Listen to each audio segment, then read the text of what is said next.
The Russia-Africa summit was staged by the Kremlin to give Russians the illusion of international support for the regime, analysts say, even despite not the highest representative level of the event. The second summit on July 27-28 was attended by 17 African heads of state, whereas in the first in 2019, 43 African leaders participated, and the head of the new development bank created by the BRICS member countries, with the active participation of Russia, made a tough statement on the eve of the summit. She said that the last year the new development bank suspended all its operations in Russia and is not going to change this practice, since the bank operates strictly within the framework of international sanctions.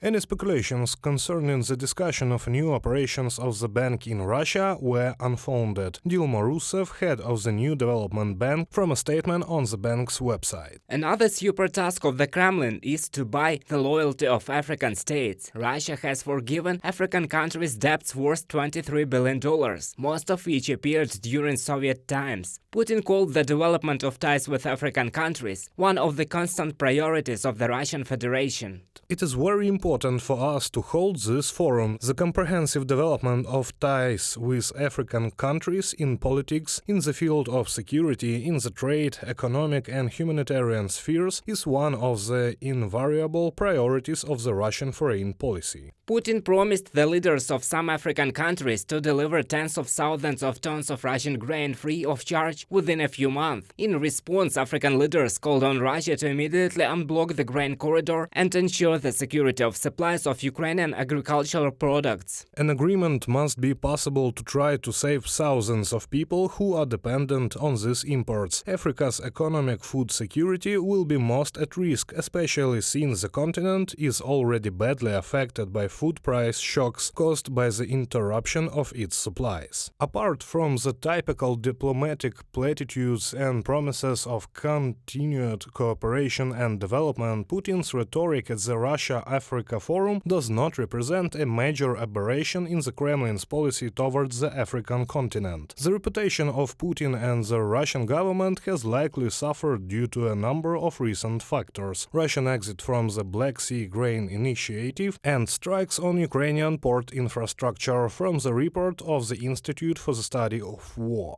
Putin's attempt to position Russia as the most attractive ally of African states is called by analysts a deliberate failure. Russia's reputation in Africa has been greatly shaken by the withdrawal from the grain agreement. The Biden administration has criticized Moscow after Putin told leaders and officials in most African countries that his country is working hard to prevent a global food crisis. And I'll also add, despite Russia's rhetoric, they actually invest very little in Africa, accounting for a mere 1% of the foreign direct investment that goes to the continent.